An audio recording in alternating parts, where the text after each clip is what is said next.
Hi everyone, welcome back to lecture. So आज के video में हम बात करने वाले हैं किशोर वैज्ञानिक प्रोत्साहन योजना फेलोशिप अवार्ड के बारे में। That is KVPY। ये एक नेशनल लेवल का फेलोशिप प्रोग्राम है और इसके लिए वही स्टूडेंट्स अप्लाई कर सकते हैं जो अभी क्लास 11th में है, 12th में है या फिर ग्रेजुएशन के फर्स्ट ईयर में है। और ग्रेजुएशन आप बेसिक साइंस से कर रहे हैं देन आप अप्लाई कर सकते हैं। इसके अलावा भी बहुत सारी कंडीशंस हैं जिसे आपको फुलफिल करना होता है और इस स्कॉलरशिप में आपको स्कॉलरशिप के साथ साथ और भी बहुत सारे बेनिफिट्स मिलते हैं। तो उसके लिए आपको KVPY एग्जामिनेशन क्लियर करना होता है। सो ये एग्जामिनेशन पैटर्न क्या है वो मैं आपको इस वीडियो में बताऊंगी। इसके अलावा बहुत सारी चीज़ें यहाँ पे हम कवर करने वाले, तो वीडियो को पूरा देखिएगा और उससे पहले आप चैनल को सब्सक्राइब करके नोटिफिकेशन ऑन कर लीजिए, क्योंकि ऐसे ही गवर्नमेंट एंड प्राइवेट स्कॉलरशिप से रिलेटेड, करियर से रिलेटेड वीडियोज़ आती रहती है। सो सबसे पहले मैं आपको बेनिफिट्स बता देती हूँ और कितना आपको स्कॉलरशिप मिलता है अगर आप KVPY एग्जामिनेशन क्लियर कर लेते हैं तो। इस स्कॉलरशिप प्रोग्राम में आपको 5 इयर्स तक स्कॉलरशिप मिलता है अगर आप बेसिक साइंस में graduation and post graduation pursue करते हैं तो बेसिकली यहाँ पे जो बेसिक साइंसेस में कौन कौन से कोर्सेज आ जाते हैं, आपका BSc आ जाता है, BS आ जाता है, bachelor of statistics, bachelor of mathematics, ठीक है। इसके अलावा आपका जो इंटीग्रेटेड कोर्स होता है, इंटीग्रेटेड MSc या फिर इंटीग्रेटेड MS कोर्स, ठीक है। तो ये सारे कोर्सेज अगर आप परस्यू करते हैं graduate and post graduate level पे देन आपको ये स्कॉलरशिप मिलता है। ग्रेजुएशन के फर्स्ट टू थर्ड ईयर तक आपको मंथली फेलोशिप मिलता है 5000 पर मंथ और एनुअल ग्रांट मिलता है 20000 per year. And fourth and fifth year that is masters degree course में आपको 7000 पर मंथ मंथली फेलोशिप मिलता है और 28000 पर ईयर आपको एनुअल ग्रांट मिलता है। स्कॉलरशिप के अलावा आपको कुछ बेनिफिट्स भी मिलते हैं। पहला जो बेनिफिट है वो है समर कैंप का। आपको prestigious research and educational institutions में समर कैंप के लिए जाने का मौका मिलता है। सेकेंड बेनिफिट है आप किसी भी इंडिया की किसी भी लाइब्रेरी, लेबोरेटरी या फिर यूनिवर्सिटी में जा सकते हैं। आपको एक ID कार्ड इशू किया जाता है जिससे आप किसी भी लाइब्रेरी को एक्सेस कर सकते हैं। और थर्ड जो बेनिफिट आपको मिलता है वो है आप IISER या फिर ISC में आप एडमिशन ले सकते हैं डायरेक्टली अगर आप KVPY एग्जामिनेशन क्लियर कर लेते हैं तो। चलिए नेक्स्ट हम बात कर लेते हैं क्या क्या एलिजिबिलिटी कंडीशन है। इस स्कॉलरशिप प्रोग्राम में 3 स्ट्रीम्स होते हैं, SA, SX एंड SP। तो इन स्ट्रीम्स के अकॉर्डिंग ही आपको eligibility condition and examination pattern को फॉलो करना होता है। बेसिकली आपका जो स्ट्रीम SA होता है वो क्लास 11th स्टूडेंट्स के लिए होता है और स्ट्रीम SX जो होता है वो 12th स्टूडेंट्स के लिए होता है और आपका SP जो होता है वो ग्रेजुएशन के लिए होता है।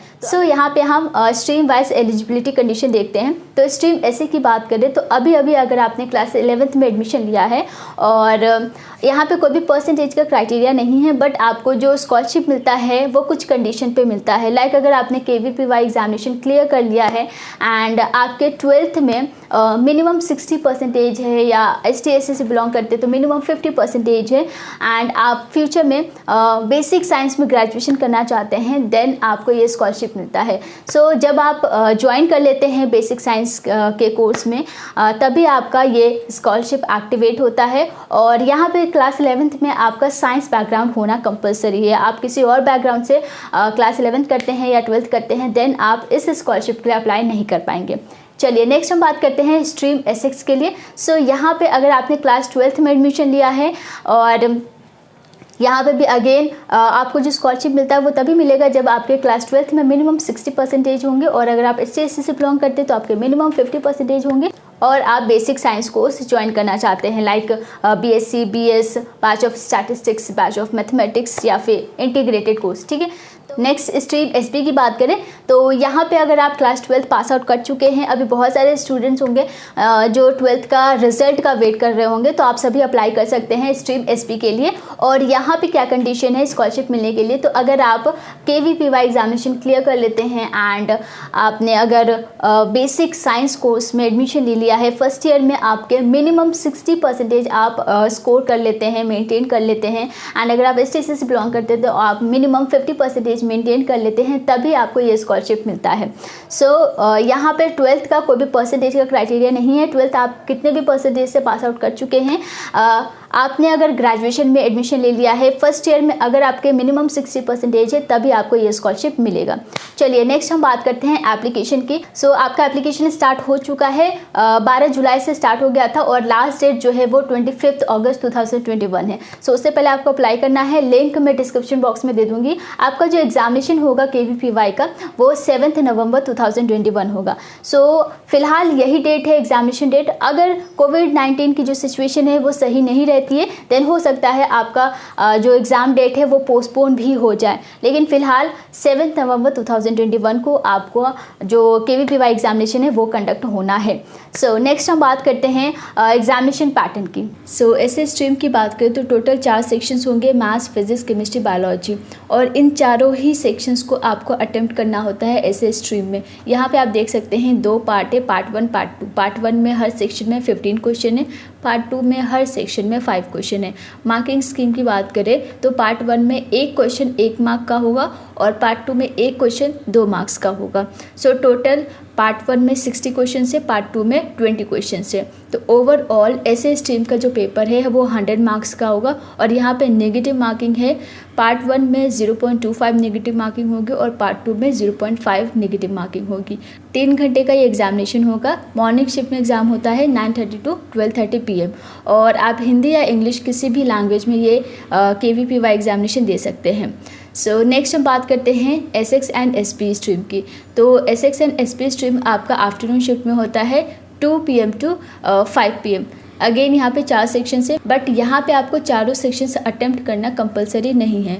पार्ट 1 में 3 सेक्शन या 3 सब्जेक्ट को ही कंसीडर किया जाएगा। तो अगर आप चारों सेक्शंस अटेम्प्ट करते हैं तो बेस्ट ऑफ 3 सेक्शन या बेस्ट ऑफ 3 सब्जेक्ट को कंसीडर किया जाएगा। पार्ट 2 में आपको 2 सेक्शन या 2 सब्जेक्ट ही अटेम्प्ट करने होते हैं। सो मार्किंग स्कीम की बात करते हैं तो हर सेक्शन में आपके पार्ट 1 में 20 क्वेश्चन है और हर एक क्वेश्चन आपका 1 मार्क का होगा। और पार्ट 2 की बात करें तो 10 क्वेश्चन आपके हर सेक्शन में और हर एक क्वेश्चन 2 मार्क्स का होगा। नेगेटिव मार्किंग सेम है, आप हिंदी या इंग्लिश दोनों में से किसी भी लैंग्वेज में ये KVPY एग्जामिनेशन दे सकते हैं। तो टोटल ये जो एग्ज़ाम होगा 3 घंटे का होने वाला है। तो जो भी स्ट्रीम आपकी क्लास 11th में है लाइक PCM या PCB, तो उसके अकॉर्डिंग ही यहाँ पे सब्जेक्ट आपको अटेम्प्ट करने हैं। सो ये आपका एग्जामिनेशन पैटर्न है। और अगर हम डिफ़िकल्टी लेवल की बात करें तो आपका जो JEE और नीट का एंट्रेंस एग्जामिनेशन होता है उस लेवल का क्वेश्चन होता है। तो आप अगर JEE या नीट की प्रिपरेशन कर रहे हैं देन आपको कोई सेपरेट बुक्स की रिक्वायरमेंट नहीं है, ठीक है। तो वही सिलेबस आपका रहने वाला है। और यहाँ पे अगर हम एप्लीकेशन फ़ी की बात करें, जैसे कि ये जो स्कॉलरशिप प्रोग्राम है इसमें आपको एग्जामिनेशन देना होता है, तो यहाँ पर आपको एप्लीकेशन फ़ी भी पे करनी होगी। सो जनरल के लिए 1250 रुपीज़ है और ST SC PWD के लिए 625 रुपीज़ है। सिलेक्शन प्रोसेस की बात करें तो KVPY एग्जामिनेशन के लिए आप अपीयर हो सकते हैं अगर आप क्लास 11th में, 12th में या फिर ग्रेजुएशन कर रहे हैं बेसिक साइंस से। यहाँ पे कोई भी परसेंटेज का क्राइटेरिया KVPY एग्जामिनेशन को देने के लिए नहीं है, लेकिन हाँ जब आपको स्कॉलरशिप मिलता है तो उसके लिए कुछ कंडीशंस हैं। सो इस स्कॉलरशिप के लिए आपका जो सिलेक्शन होता है वो KVPY एग्जामिनेशन के बेसिस पे होता है और उसके बाद आपका इंटरव्यू भी होता है। बट यहाँ पे गाइस कोविड-19 की वजह से 2020 में भी आपका इंटरव्यू नहीं हुआ था और 2021 में भी आपका इंटरव्यू नहीं होगा। सो 25 अगस्त 2021 आपकी लास्ट डेट है, इससे पहले आपको अप्लाई कर लेना है। और इसके लिए आप मॉक टेस्ट भी दे सकते हैं, तो इसके ऑफिशियल साइट पर आप मॉक टेस्ट ज़रूर दीजिए और या फिर आप प्रीवियस ईयर के क्वेश्चन पेपर ज़रूर लगाइए। इससे आपको इतना ज़रूर आइडिया हो जाएगा किस टाइप के क्वेश्चंस आते हैं, ठीक है। और ज़्यादा आपको इसके लिए अलग से सेपरेट प्रिपरेशन करने की ज़रूरत नहीं है अगर आप नीट या फिर JEE की प्रिपरेशन कर रहे हैं तो। सो एक और चीज़, यहाँ पे जो आप ग्रेजुएशन डिग्री कोर्स करेंगे बेसिक साइंस में वो रेगुलर मोड से ही होना चाहिए। अगर कोई डिस्टेंस मोड से करता है देन आपको ये स्कॉलरशिप नहीं मिलेगा। सो कोई डाउट है आप हमें कमेंट कर सकते हैं या फिर इंस्टाग्राम पे भी आप हमें DM कर सकते हैं। चैनल को अभी तक सब्सक्राइब नहीं किया तो सब्सक्राइब करके नोटिफिकेशन ऑन कर लीजिएगा। एंड बस आज के लिए इतना ही। Thank you so much and take care.